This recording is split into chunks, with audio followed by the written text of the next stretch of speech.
Hello everybody, welcome back to another exciting episode. I'm your host James, alongside always, his name is... I'm Andy. We welcome you to join us all as we all become Legend of the Nerds. Afternoon, sir. Afternoon. Heard you're tired today, huh? I'm just a little tired.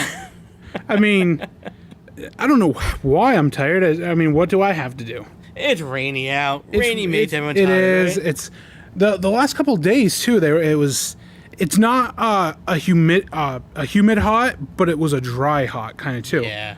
I mean, I'll take that over humidity, I guess, but I'm more of the nice 70-degree weather. That's what I want, but I will say that I was watching the news and they said on the weather, we have not had in, I think, the area, we have not had a 90-degree plus day yet. I'll take that. Yeah, it don't go hasn't hotter. been scorching 100-degree weather yet, you know. No, but I mean, this rain that's happening outside, I'll say it's going to help. I was driving around yesterday and I saw a lot of burnt up lawns. Mm-hmm. So that dry, hot heat the last couple of days burnt up some people's lawns. Yep. So this will help out. Well, it's going to rain today, it's going to rain tomorrow, so it'll be better outside for us. Yeah. Pokemon Go. Yes, we have some Go Talk. I love this new category, Go Talk. This past weekend was the first ever Pokemon Go Fest. Mm-hmm. It's this big festival. I think they had them in big cities around the world. One of the closest that they talked about was in Chicago. It was $100 to go to the Go Fest. And basically, I was watching videos and pictures of Go Fest. You would not believe the amount of people that were in the parks and everything in Chicago. Mm-hmm. It was amazing how many people are just jam-packed into this area who love playing this game so much. One of the big things to come out of it, though, was legendary Pokemon have now arrived. Mm-hmm. And you could only catch them through raids at the Go Fests. And, I mean, you'd see like 20 people because you can have like a max of 20 going after a raid, but going after a Lugia, an Articuno, a Zapdos, all the legendary birds. And now with Go Fest being officially over, these legendary birds have now spread their wings, as I'd like to put it. Right. And I've actually seen now 2 here in St. Albans. Really? Yes, there was last night an Articuno. You could do a raid down the road, and this morning there was a Lugia just over near the park. Huh. So problem is you do need like 20 people to battle these guys. Like the Lugia had a 42,000 CP. Oh, wow. So you ain't beating it by yourself. No. They're also doing right now some double experience points, double candies, and my favorite is the hatch rate is now 1/3 of however much it took. Right. So like for a 2K egg, it's only like 0.3 kilometers, something like that. So even the 10K eggs are only like 1.7 kilometers. So I'm just like, yes, hatch. Fire them out. Fire them out. So. Here's the bad part about Pokemon Fest, right? I heard there was a lot of errors. Like they had to refund some money and stuff. What happened was so many people were playing Pokemon Go in one area that it crashed the phone service. Oh. So no one could play. The other rumor is now that Go Fest is come and gone, is Gen 3 may be hitting Pokemon Go Sooner soon. than we thought. Yeah, I heard about that too. I would love Gen 3 to hit. I'm not ready for it yet. No? Not yet. I'm still working on Gen 1 and Gen 2. So. Yes, but you don't have as much free time as I do all of a sudden now, so... every day I'm going out, and even if it's just to catch one Pokemon and go to one Pokestop, I keep my streaks going, because if you get the 7-day streaks, you get extra things. Absolutely, yep. So, and now with them adding so many more gyms and Pokestops, there's actually a Pokestop right across the street from me at the co-op. Oh, that's fantastic. And there is a gym at the baseball fields near City School, the coffee baseball fields. So I just go down the road, finish, and go home. Done. So... Fantastic. Well, that's Go Talk. Let's Go Talk. Let's go to Wrestling Talk. Let's go to Wrestling Talk. We mentioned a lot about Great Balls of Fire, things we saw. We finally got to watch it.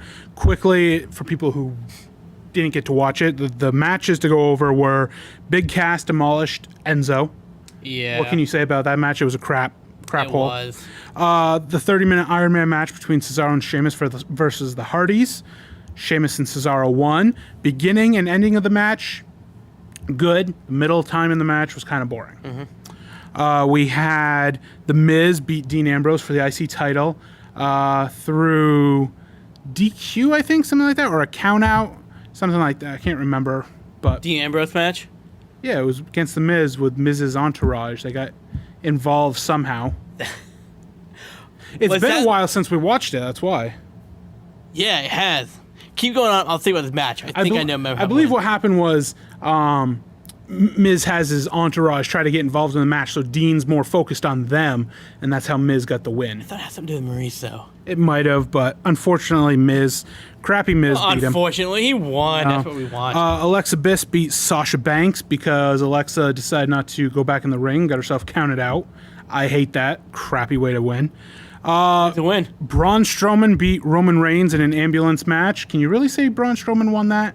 No. I think Roman Reigns got the last word. Yeah. If you don't know what we're talking about, Roman then throws him into the ambulance and drives it into a semi-truck. They needed the jaws of life to open up the ambulance.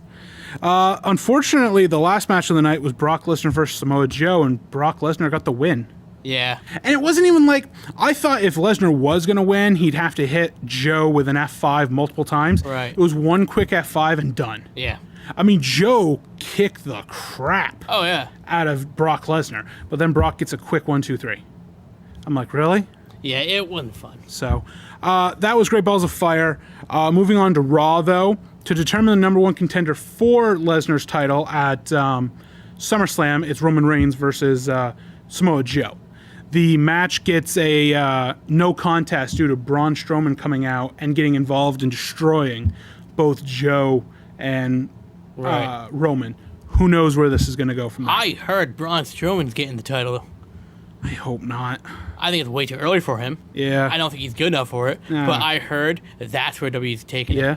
I heard, we're jumping ahead, but Fastlane, for instance, the pay-per-view before WrestleMania, the crap pay-per-view, they want to do a Goldberg versus Braun Strowman match, and people are complaining about this because it's going to be less than 10 minutes because either one can't go more than 10 minutes in a match. Seriously. Why bring Goldberg back? He did his run. Exactly. He did his run. So we had that ended in no contest. Next is on Raw. They are going to have not give Sasha Banks her rematch, which is, I think, a little bull. She deserves a rematch against Alexa Bliss. Yeah. Instead, Bayley the last 2 weeks has pinned Alexa Bliss the last 2 weeks. So it's going to be a Bayley versus Bayley versus Sasha Banks to determine number one contender. These are all good and well, but the biggest thing to come out of Monday Night Raw is Kurt Angle's been having a lot of these text messages and things going on Raw, and he keeps saying how it's going to destroy his life, destroy his career, all this. He finally came clean and decided to unveil what this has all been going on. So he comes out to the ring and talks about his time in college. He had a girlfriend, they had a relationship, it broke up, and I hope you can think where I'm going with this. Why? And apparently now, years later, it's come to his attention that she had a baby while they were in college, and he's all grown up. He has followed in his father's footsteps and become a wrestler in WWE. His name is Jason Jordan of American Alpha. Wow. So I don't know if you can remember who Jason Jordan is. Yeah, I do. Okay. So they're on SmackDown. Kurt's on Raw. Apparently now Kurt said Jason Jordan will be a Raw superstar, and Chad Gable is now alone on SmackDown. This ticks me off because we are breaking up another great young tag team. One of my favorites. But didn't you want Kurt Angle to go with that tag team? I wanted the tag team, though. I didn't want them to split up. You got half American Alpha's gone. Yes, but they have now broken up in less than a month. Enzo and Cass and American Alpha. Yeah. The two top young tag teams that you thought were going to go somewhere. And now it's like, really? So what's funny with this is, we all know it's really, there's a slim chance. It's a gimmick. It's a slim chance this storyline is real. So what's funny is, so they have their, oh, I love you, Dad. I love you, da-da-da-da. And they do the little Raw talk at the end of the show. The next day, Kurt and Jason Jordan go on the show Murray. Have you ever seen Murray? Mm-hmm. and they do a DNA test. Murray gets it and reads the test. And the result of Jason Jordan being Kurt Angle's son, the test came back negative. You are not Jason Jordan's father. So now on this TV show, they're stating that. And so they ended up doing a lie detector test. And Kurt said, yes, he is my father. The lie detector test came back negative too. So it's So this storyline, its gimmick is just blown up in its face. exactly. I don't know where they're going with this, Crazy. but yeah, but it's funny. It was funny to watch too. So we'll see where it goes from there. Moving on, we had SmackDown we haven't watched Battleground, which was last night, so we can't do result. We don't want to know the results yet. We're going to watch that tonight. Yes. Well, one of the matches tonight is a 5-way elimination women's match to determine who will face Naomi at SummerSlam. So you have all the ladies except Carmella. So you had Charlotte, Becky, Natalia, and Tamina. The same 4 girls. Yeah, who are in Money in the Bank ladder match. And we're also adding Lana to this match. Okay. So we'll Why find not? out that. But it all depends. Is Naomi still going to be champion come SummerSlam? No, Lana's going to be. Carmella, though, she's got that. What I'm saying is Carmella's got the briefcase. Carmella going to cash that in before SummerSlam. It's going to be Carmella versus Lana. So we'll have that. We also have the Pujami prison match. That tonight? That's on Battleground. Excited. The last week's SmackDown, they brought the Pujami prison to SmackDown and put it right there in the middle of the ring. Set it up last night? Not last on SmackDown? Yes. Amazing to get to see it on SmackDown. A lot of work. The literally the second cell, because it's 2 cells in one, was touching the barricade. So if you're in the front row, you can grab the cage. Oh, wow. Jinder's inside the middle cage, talking about how he's going to do this, do that. Randy then comes out and, like people said, is it smart to lock yourself in a cage that Orton can get into? Orton scales the top of the cage, and he's doing his poses, and he's saying everything he's going to do to Jinder and everything. So I'm excited to watch this match. Yeah, it's going to be a good match. There's only been, this is like maybe the 3rd or 4th one in its entirety. Yeah. So, and it's been 10 years since we've seen the last one. So excited. Moving on, Lucha Underground. I can't report much. I mean, they're in the middle of the Cueto Cup, which is amazing. Nothing like taking 32 great superstars and doing this. It reminded me of King of the Ring back in the day when you had this giant bracket and you just single elimination. That's where I really think Lucha Underground's taking some of WWE's old ideas that fans miss and are putting them on their show. And people are loving the Cueto Cup. It's so good. TNA, the news that I reported with Alberto El Patron joining LAX. Yep. He then came out the next week, and he doesn't want to join LAX. They just supposedly said he's going to join. So they've been going back and forth feuding. LAX has attacked his brother and his father. So he said, if you stop attacking my family, I'll join. So he did that. His family leaves the ring. He then just goes ape on LAX and destroyed him. There's 2 Singapore canes in the ring. I've never seen a cane break in so many pieces. There are little splinters everywhere. Oh, that's going to hurt. And he broke both of them on all of them. I mean, Homicide got it in the gut instead of the back. A couple of them got him in the head. Ooh. But you just saw the splinters going everywhere. And I'm like, that's what I like to see, Alberto. I hate you. I don't like you as a wrestler, but that's what I like to see. Keep it up. So the last thing in TNA, Gail Kim made her announcement that at the end of the year, she will be officially retiring. All right. So great career Gail Kim has. There's a reason she's in the TNA Hall of Fame. She made the knockout division, basically. I guarantee you after she retires, probably 2019, she'll be in the WWE Hall of Fame. But she has nothing left to prove to me. No? One of the greatest. So Yeah. that is wrestling talk for me. Other than talk, now we're going to do some TV talk, Andy. Some TV talk. Are you ready to get psyched with psyched? Psyched with psyched. Let me just stay again, if people don't realize what's TV talk, this has replaced Flareoverse because we got nothing to talk about for Flareoverse in the summer. Another great topic. Yes, I am psyched for psych. Why don't you do so? Man, psyched for psyched. This is going to be great. It's going to be good to see James O'Day and Joel Hill back at it again in the Psych office. If you are as big of a fan of Psych as we are, jump over to our Facebook page at Legends of the Nerds, because the teaser trailer for it, it's not really even a trailer, it's more of we need to get back into shape, is what he says, was amazing. It's so funny. It wasn't a trailer at all. It was just them goofing around. It was just, that's what I like to see. And Exactly. I miss that. If you are a big Psych fan like we are, it's, I believe, December 22nd is the 2-hour Psych movie. And I am so psyched to watch this movie. And you even wrote on our Facebook page when I posted this and everything that maybe this is a good push for Psych to come back to television. Season 9 for so season 9. great. I really hope so, because you don't really see those two doing much anymore. No, well, Dill Hill is on another show. He's doing pretty good. James O'Day's doing a lot of independent movies and stuff right now. Psych is where they need to be. That's where they need to be, absolutely. So. I'm so excited for this. And they're adding Zach Levi to the show, too. Yeah. That guy's amazing. You know what's going to happen is, because you don't have TV at home, I'm going to have to tape it, and you're going to have to come over and watch it, because I don't think you want to. This is what you're going to do. You're going to set your phone up to the screen, put FaceTime on, and I'm just going to wash out my phone. Oh, my God.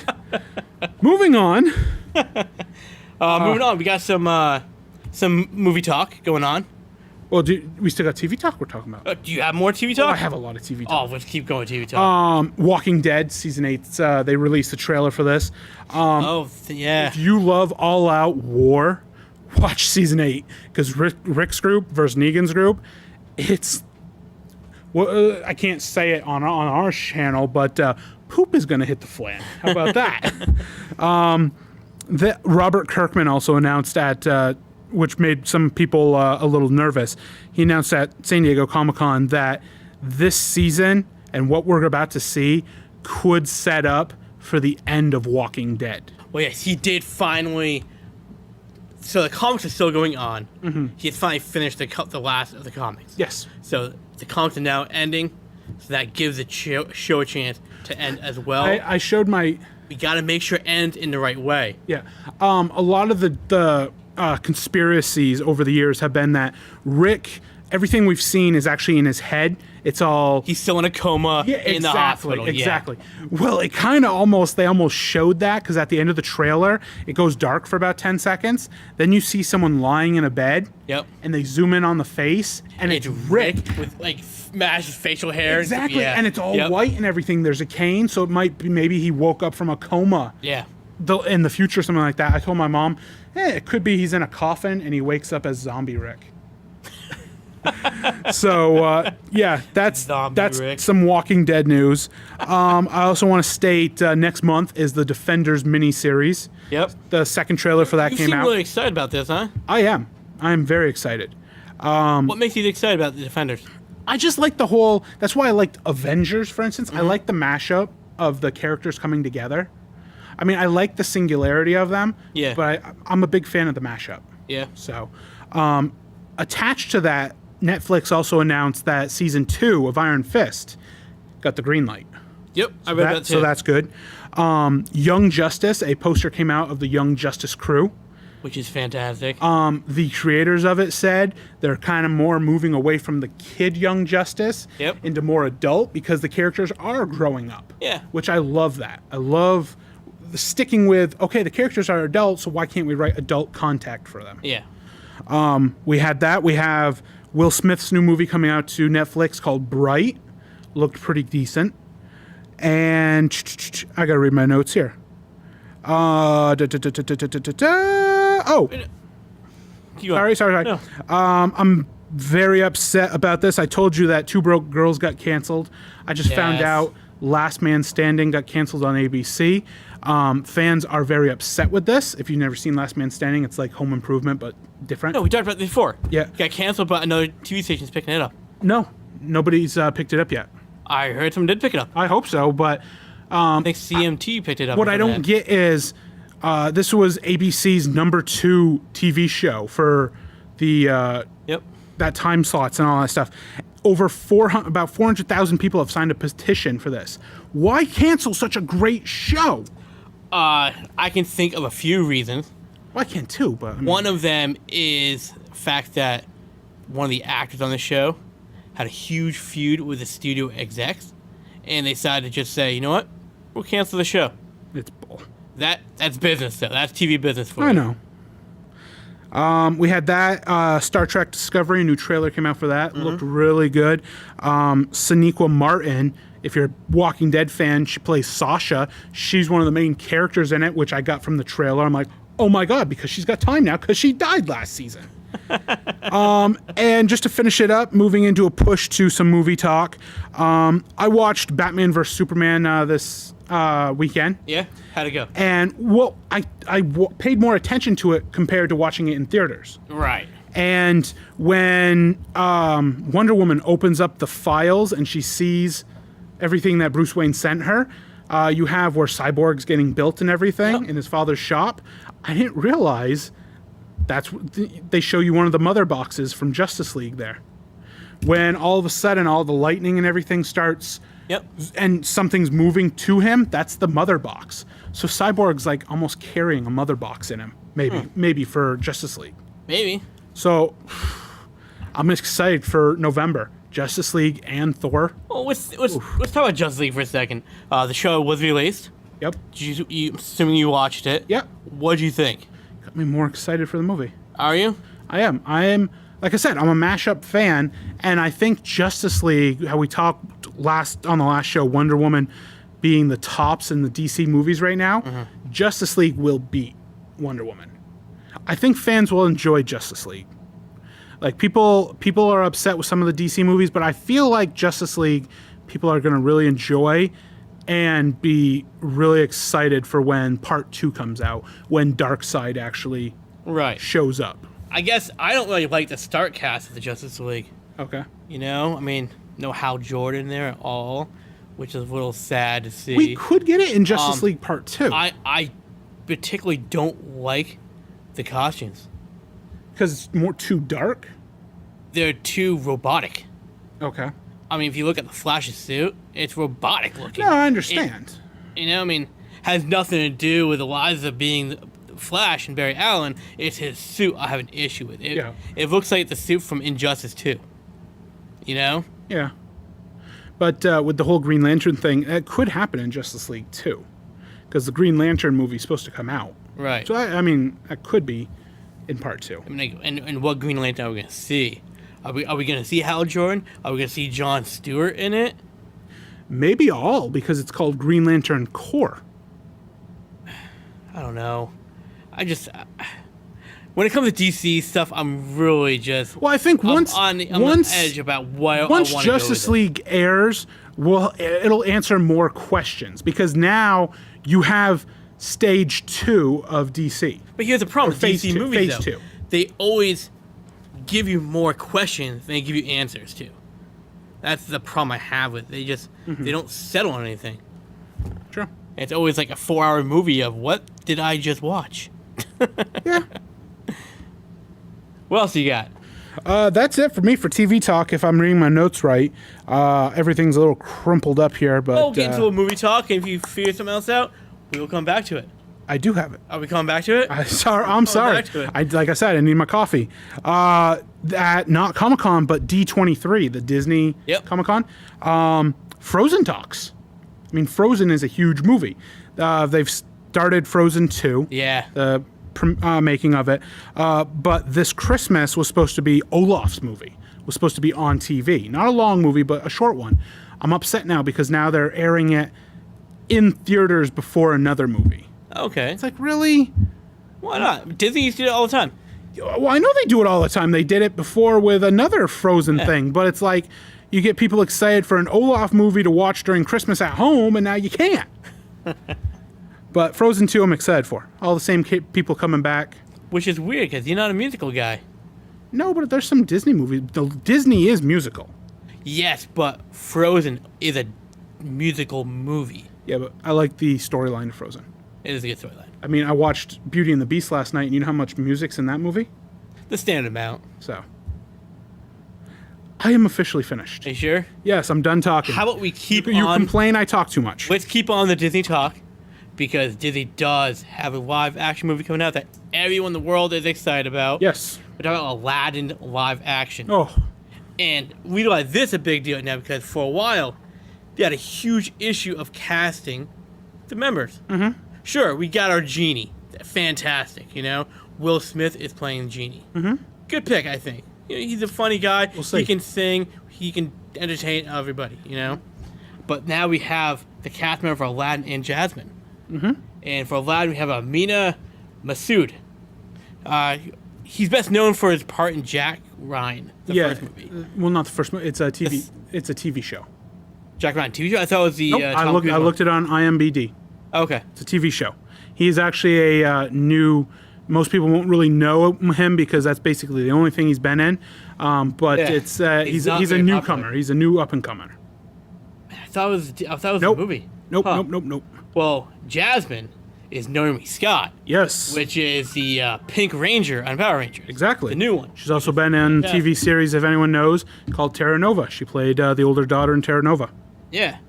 Mm-hmm. So that's our 3 cast members. I love for that Aladdin. pick. I love the pick for Jasmine. I wanted someone in their 20s, kind of like that, playing a more younger Princess Jasmine than older. So she's got the look. Even the other guy playing Aladdin, he's kind of got the look too. So he really does. The big thing that people are complaining about is the cast, though, too. You got this new guy playing in a big role. How's that going to be? And there was a time where, before Aladdin came out, they were going to make a prequel to Aladdin, which was based off the Genie. That has now been canceled. Right, which I think would have been a bad idea anyway. I like what they're doing. Right, they don't have to. It's a good idea. They don't have to make prequels and stuff like that for the Disney movies. I like just taking the animated Disney movies that I remember as a kid and making them live action. Like they're doing. They already have the cast, and it was announced a while ago for Lion King. I'm excited for that too. Yeah, that should be kind of cool. See, but it's good to see Aladdin about to make a good jump into the live action. One of my all-time favorites. It was Aladdin. So. For a while, we've been wanting to talk about this Spider-Man: Homecoming. Yes, we didn't get enough time on the last show to talk about it, but we also wanted to give enough time for fans out there to watch the show, watch the movie. It's been, I think, like 3 weeks since it came out, so we can't stand waiting anymore. I'm pretty sure, Andy, I think because of our main event coming up, we have a special guest coming in today for our main event. Spider-Man may have to be a 2-parter conversation again. Because we have this, and we have Box Office Heroes coming up too as well. Yep. You know, so actually, do you want to do Box Office first, then Homecoming? Might as well. And then I love Box Office. And then we bring a special guest on after. I love Box Office, so let's do that. So I changed my Box Office 1 through 3 multiple times. Okay. But here we go. Number 3 is Spider-Man: Homecoming. Mm-hmm. Originally, I had it at number 1, then it went to 2, then it went down to 3. Number 2, I have War for the Planet of the Apes. Okay. Number 1, which I had at number 2, then I moved it to 1, now is Valerian and the City of 1,000 something. I can't. Planets. 1,000 planets. I mean, that's a new sci-fi came out, right? Yeah, it's based off a comic. Yep. So. Well, Andy, not a good day for you. Hey, I got it. I had them for the first time ever, all 3 right in the right spots. You did a great job that week, yeah. So hey, I can take a down day. All right. So number 3, Spider-Man. Okay. Hey, you. Hey, I got something right. Came at $22 million for that weekend. Not bad, right? Number 2, we have Girls Trip. Oh my god. That Jada Pinkett Smith movie. God. $30 million on that one. How, what? And then, this is just as bad as all the animation, all the stupid cartoon movies last year. And then this one kind of kicked the bucket for me. The new Christopher Nolan movie that came out. How is Planet of the Apes? And granted, I don't want to see Valerian, but it's a well-known comic that everyone was excited for. How are those 2 not in the top 3? Valerian just came out Friday. Granted, Planet of the Apes came out a week ago, but hey, man, it's the 3rd one. I know. It's got Woody Harrelson in it for crying out loud. Number 1 is Dirk King. Oh my god. But you know, I think it's a Christopher Nolan movie. He wrote and directed it, and that's why he's number 1. I don't care. I'm gonna go put a turd on a stick and videotape it and see how many movies I get to. You are heated about this. But Spider-Man's still there. I don't care. People are stupid. Let's go see stupid stuff. There's a reason I can wait for some movies to come out on video, then pay $1 to go rent it, because I could give 2 cents of what it is. Speaking of that, thank God we get to watch Fast 8 soon. Yes, we do. I'm excited because I'm going to be renting Kong soon. Yes, Kong's I haven't gotten to see that. Those are good movies. Those deserve to be in... Well, we haven't seen Kong yet. We'll find out if it's a good movie. It's the sequel to Godzilla. And then it sets up for Godzilla 2, which then sets up for Kong versus Godzilla. You think it's not going to be good? We don't know. It's going to be good. We don't know. It's got Sam Jackson in it. John C. Reilly. John Goodman. John C. Reilly is in Kong, yeah. He is. He talks to John Goodman and Sam Jackson in the movie and goes, "Oh yeah, that guy's Kong. You might not want to take him off." like him and Kong go and have drinks after the show or something. Okay, let's switch topics. Can I check my blood pressure somewhere? You are heated. Oh my God. All right. So let's do a little Spider-Man Homecoming talk. I got one more. You have one more. Sorry. We noticed I said we don't have Flareoverse in the summer, but we did have rumors of something in Flareoverse. Oh, we have so many rumors coming up, Andy. I just want to do this one. In Arrow, the big rumor is Slade Wilson's son, who may be the character of Jericho, because that's how it is in the comics, may be showing up in the next season. It's been hinted that it's going to happen. Your thoughts? We've seen him in future Arrow, when everybody goes to the legends go to the future. Right. Do you want to see it? I wouldn't mind seeing it. I want more with Slade Wilson. I'm a fan of Slade Wilson. Deathstroke's a great character, and he does well in Arrow, and I think we should keep it up. Which this means they're not dead after Leon Rue got blown up? Well, we've talked about this. I know. Yeah. So, like you talk about the Flareverse, did you happen to see? I don't do this much. I did this time because I'm excited about it. You spoiled something? I watched Season 3 trailer of Legends of Tomorrow. I haven't even seen any of those trailers yet. And it looks amazing. They all premiered at Comic-Con, must be? Yep. I haven't seen them yet. Yeah, it was really good. I keep trying to look for, if we're just quickly about trailers, the Avengers Infinity War trailer that they were showing, because everyone's talking about how Thanos just destroys Iron Man and beats the crap out of him. Right.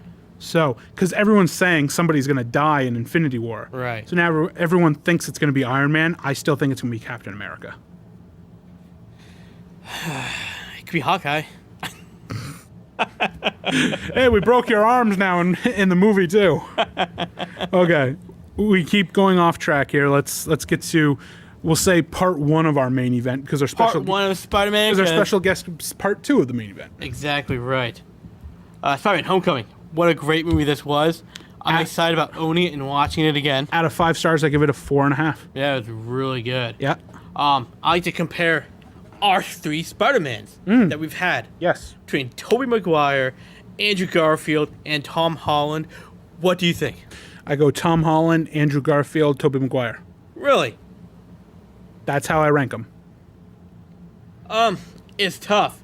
Here's why it's tough. Tom Holland definitely has number 1 on that list. Yeah, because he's a kid. He pulled off that, and he pulled off a fantastic Peter Parker and a fantastic Spider-Man. My problem with Andrew Garfield is that his Spider-Man was really good. His Peter Parker was terrible. I loved his Peter Parker, actually. And Tobey Maguire, his Peter Parker was good, you know? But for Spider-Man, wasn't enough puns thrown out when he fights villains. See, because Spider-Man likes to trash talk his villains all the time. It's hard for me to rank them by that unless I literally go back and watch every single film.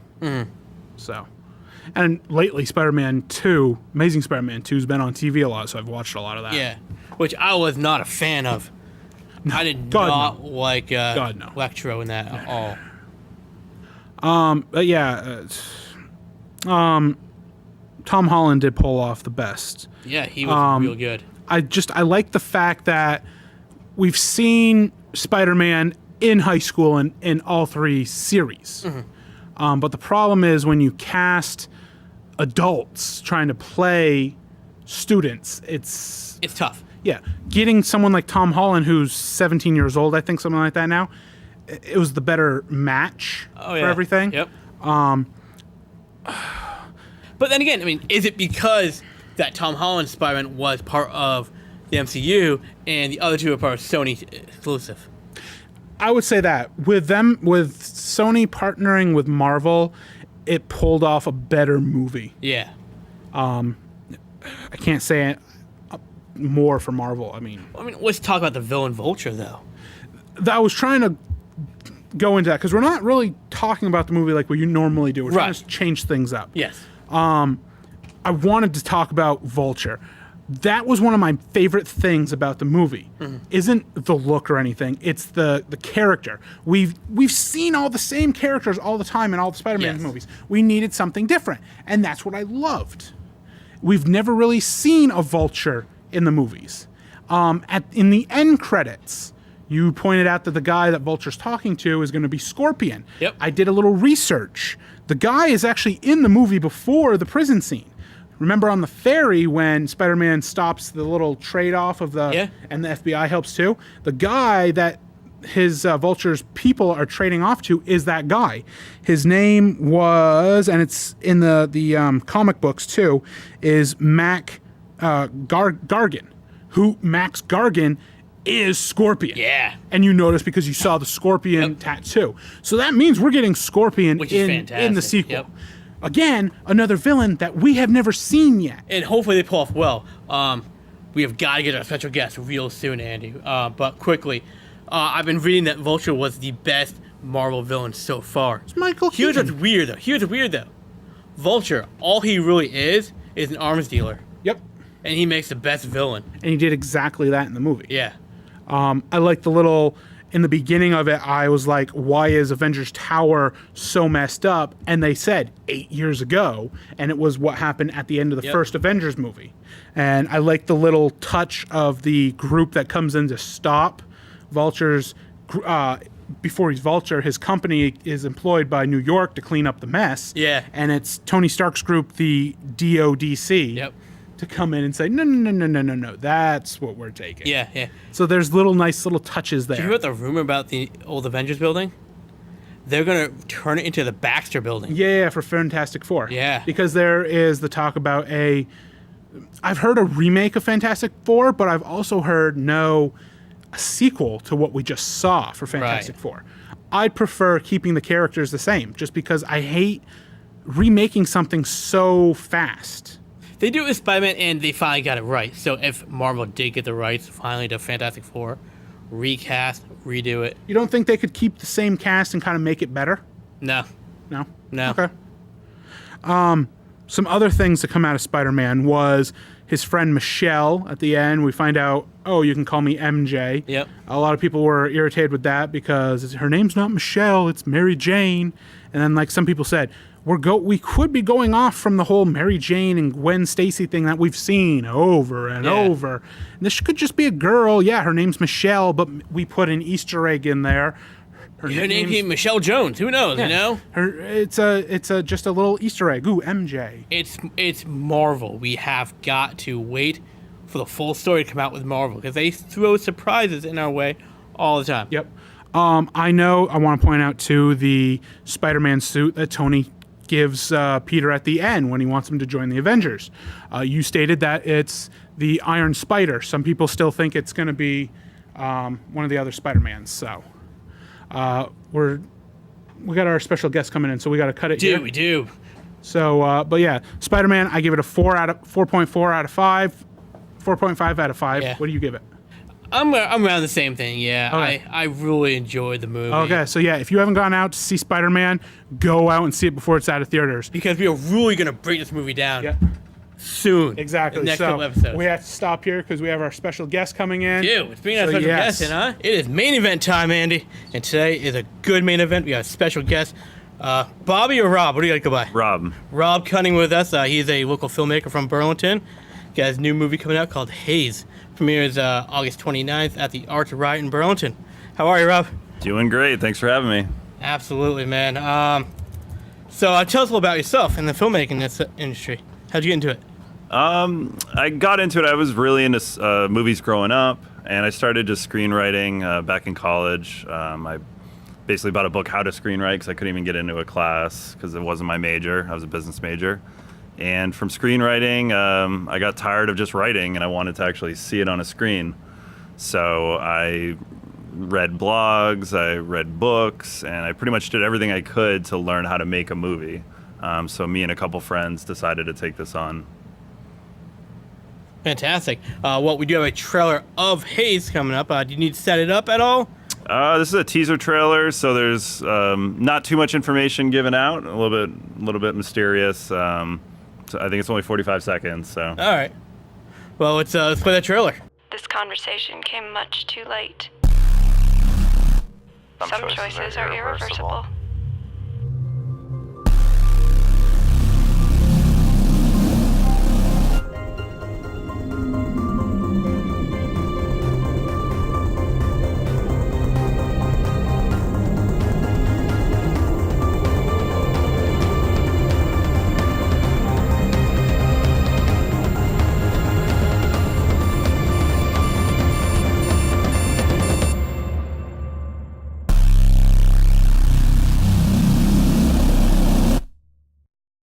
What'd you guys think? Good trailer, right? Yep. What I'd like to get question is if you could tell the audience, we know what we saw from the trailer, but a broad Summary. There you go. I can't even think. It's late in the day and I'm still half awake. Of what everyone's expecting to see when they go to what is it? It's what's the place called? ArtsRiot. ArtsRiot. I knew it was something right. I can't remember. I'm too tired today. Just a broad summary of what they're going to see at ArtsRiot from this. I would say they're going to see something visually interesting. Basically, my character is addicted to this drug, Haze, and when I'm on it, I see everything in blue. So you get a lot of first-person perspective. You're in the mind of the person that's hallucinating. And it goes on throughout the movie pretty much, which I think is pretty creative and original. And actually, the other thing is it's a 45-minute film with a totally original score. My friend Chris Wilcox from Vermont, he did the score, and it's incredible. It's a mix of rock. It's a mix of experimental alternative rock. It's got a little bit of sense of like a Radiohead feel, Pink Floyd feel in different parts. And just for the music, it's worth seeing. Yeah. I know that's one thing, like, for instance, from movies perspective, we've seen so many of them. When we went and saw Suicide Squad last year, his biggest thing was music in movies. So, yeah. You said, James, you've actually you got a sneak peek at watching the movie. I did. And so the music was fine for you. Yeah. Okay, because we know your perspective on music. It fit the movie very well. Okay, I just had to get that out of the way. Well, I think with Suicide Squad, they took a lot of like. It was almost Classic. classic songs, but it was almost like you're flipping through the radio, and because every scene would have like a different song. This one, it kind of slowly builds, so and it all goes together.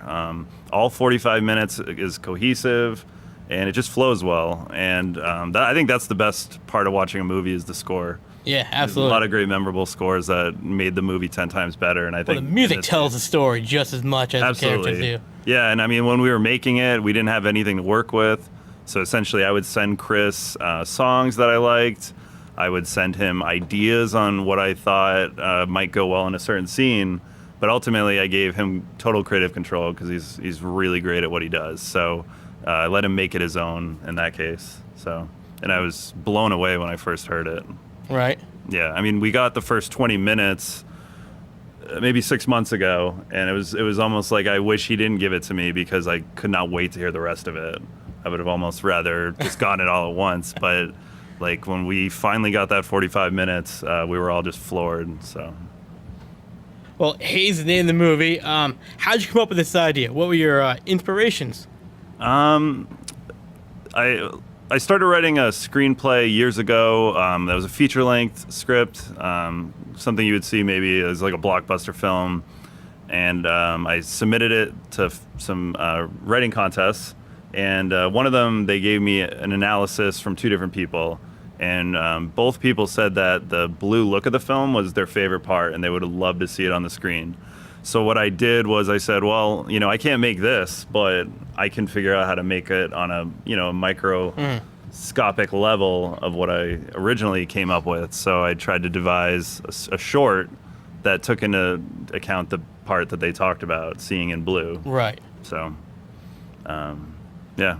You said you had some inspirations for this movie as well, right? Definitely. The Machinist was a big one. I really love that movie, and I just love the plot and the plot progression, and I'm a huge Christian Bale fan. But the main one was probably David Lynch. He's my number one inspiration.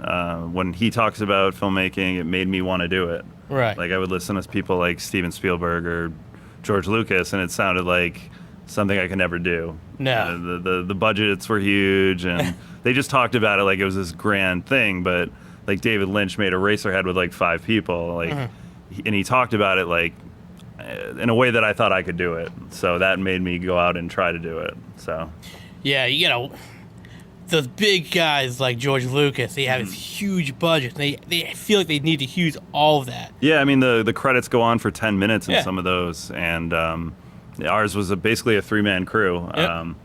I wrote, directed, and acted in it. Eric Wright was the assistant director, and then Joseph Palumbo acted in it, and he also was behind the camera. So we only had 3 people on set. So that was, but it was also cool because it felt like we were actually like living the plot in a way, because there weren't all these extra lights. We had no lighting, we had no boom mics. So that was kind of cool. Which is kind of like, it reminded me when you were saying that, when we were at Comic-Con a couple years ago when we interviewed the guys from Clerks. Yep. It's the same thing. It started off, I mean, they didn't have a huge budget like that too. And like they were saying, how it's all in black and white, for instance, their film, it's because they didn't have enough money for color. Right. What he's talking about is that we actually had a chance to talk to Brian O'Hanrahan, Oh, yeah. guy from Clerks. Yeah, and, yeah. he was telling us how the budget of Clerks was so low that they couldn't afford color. So that's why the movie wasn't black and And it white. made it kind of artsy. And it actually made it better. It did. Yeah, Yeah. definitely. Yeah. Yeah, no, I think that a budget sometimes makes you like care a little bit less about the script, like the little things. And like we knew right away what our bottleneck was, which was not having actors, not having any money really to put into any effects. Right. So everything was practical. And I tried to write something, and it ended up being a strength because you get really creative when you don't have those resources. So. Exactly. Wasn't a long process to make the film, though, huh? It was a really long process. I wrote it for about 6 months, and I did a lot of test shooting with my camera to figure out what effects I could do. They're all practical. I watched some old experimental films from like the 30s and 40s and silent era, and I kind of put my own twist on what they were doing. And so a lot of practical experimental effects. And after 6 months, Eric Wright, the co-producer, said, "Let's do it." And we went for it. So, What kind of camera did you use for that? we used a Canon Rebel T5i. It's a DSLR camera. Yep. Yeah. So we So it used, wasn't like a high-tech camera you can see No, around us no. now. Yeah, It like- was a nice little, like, handheld kind of camera. Yeah, exactly. And we Yep. used a lot of different lenses. We probably used about 5 different lenses. Mixed it up, tried to get a lot of different looks, a lot of different angles and stuff. Any plans for the future with Haze, a sequel, or are you waiting to see the reaction at ArtsRiot? Yeah, I would love to see the reaction, and if people wanted me to do another one, I would definitely do it. Yeah. I've always envisioned it as a bigger thing. I wrote the feature script because I thought it could be something like that. I could see it, maybe even being like a TV show, but that's like, that's my ultimate dream. Yeah, that's Almost like Limitless. Well, I was going to say it's like us. I mean, the ultimate dream someday is to. Yeah. You gotta go for something, and you gotta have something to shoot for. And I definitely would love to see it catch on. I mean, I did it with no budget, and I would love to see what I could do with a budget. And It's how it starts. You have to start off small and just keep working your way up Yeah. the rungs. definitely, like you prove it at the smaller level, and people might see it and say, "Hey, what can it do on a bigger screen?" So. Well, I was passing off some questions. All right. We're going back and forth. You say I talk too much on the show, so you like to go ahead and It really talk does. too. So what is next for Haze? I mean, are we looking at like a streaming service that we can all watch it on, or just like YouTube kind of thing? Yeah, well, we got the premiere at ArtsRiot August 29th at 8 o'clock. The next day, we're going to put it on YouTube, and I have it sent out to about a dozen festivals, so hopefully it'll show on those. I don't really know too much about the streaming service, so I'm not really sure if that's Right. Now, are we staying clearly in Vermont festivals, or are we going broad in horizon for out of state? I did a lot of New England ones, and anything not in New England, I did smaller experimental or smaller niche, something that I thought that we had a chance, because, it isn't your standard film. Like, when you watch it, it's definitely got its own, own vibe, yeah. So it definitely fits the mold for certain festivals, so I tried to look up what, their mission statement of what they were looking for, and, so... But you personally, any other projects? Any other movies you want to do? Right now, Scripts in the closet? we have a bunch of ideas, but right now, I'm in promo mode. So I'm just trying to get people to watch this, and we're advertising on Facebook, and we're trying to get friends and to watch it, and we're really just trying to get it out there, trying to get some local awareness, and I'm also going to try to put it out internationally and maybe advertise and. Europe loves, artsy films, and they definitely do. They love David Lynch, so I'm hoping they would love this. So I'm trying to get it over there too. No, Germany's a good place to start with that. Yeah, and I get a lot of people from Japan have been liking it. Oh, really? Like Instagram likes and stuff. So, yeah, I don't know what the. That's kind of shocking over there, huh? Yeah, I don't really know. I didn't really know who the audience would be. It's kind of like a in between art house and mainstream. So it's kind of in that middle ground. So I think if you're a mainstream film fan, you could like it, but if you like artsy stuff, you'd find a reason to like it. So I didn't really know the demographic. I just wanted to make something that I wanted to see. Right. So I started there, and obviously the two co-producers, Joseph Palumbo and Eric Wright, liked it too. Obviously, like you said, it was a long process. It was a 3-year process. So. Well, like you said, it's something that you enjoy, the movie. And that's where it starts. You don't want to be working on something that you don't really have pride in. Exactly, yeah. For an example, I use him all the time. I mean, this is how this show came to be, is we're just sitting on the couch hanging out, talking. Why not see where we can go with it? Yeah. And that's the thing. I mean, directors and producers and all don't take jobs they're not going to like. No. I mean... What is it? The Russo brothers for Marvel, for instance. I know. For the right amount of money, I think I would take a job I didn't like. This is true. This is true. But when it's a project or a passion thing. When you start out, you start with the passion, and I was editing probably about 30 hours a week. So, I mean, you go crazy after a while. You know every cut, every scene, every movement. You start nitpicking a lot of things. Yeah, you nitpick, and eventually you just got to put it down. But 30 hours a week editing is like torture. And you go through the creative process. You love it in the beginning. It's almost like a relationship in a way. Like it's your baby almost. Exactly, it's your baby, and it's got that period where you're kind of annoyed with it and not sure if you like it, but it comes around, and hopefully you like it at the end. Yep. Well, Rob, it was a pleasure having you on the show, man. Yeah, thanks a lot. I really appreciate it. At the festival. Here it is right here. We have the movie Haze. Be appearing at the ArtsRiot Festival in Burlington on August 29th. Doors at 7:30. Yeah, doors at 7:30. I just wanted to plug Cinema Casualties is actually, it's presented by Cinema Casualties, a guy named David Ziedler. And he does a great job of bringing small horror films to Burlington once a month. And he let us open one of his films with Haze. So, shout out to David. And the Blob's playing at 9. So The Blob, yeah. There we go. I hope it stands up against it. Right. Well, hey, that's it for the show. When he closes out, man. Yeah, well, thanks for joining us again. Thank you to our special guest. Don't forget, go to the ArtsRiot. I told you, I'm still half asleep. Need a coffee. I know, at 8 o'clock. Don't forget to watch Haze that night. Again, thanks for watching. Remember, watch this episode and every other episode on our Facebook and YouTube pages at Legends of Nerds. Don't forget, you can follow us on Twitter at KrillinMan. And hopefully everyone else is more awake than I am. But remember, stay nerdy. Well, you have a Facebook page too, right? Oh, yes. Yeah. I should Plug your probably Facebook page. plug it. This is where you need to tell me these things before you tell me, do the ending. Okay. So it's the same on Instagram as our website and as Facebook. It's at Haze Short Film. So. All right. Okay. With that being said, stay nerdy. Nerd.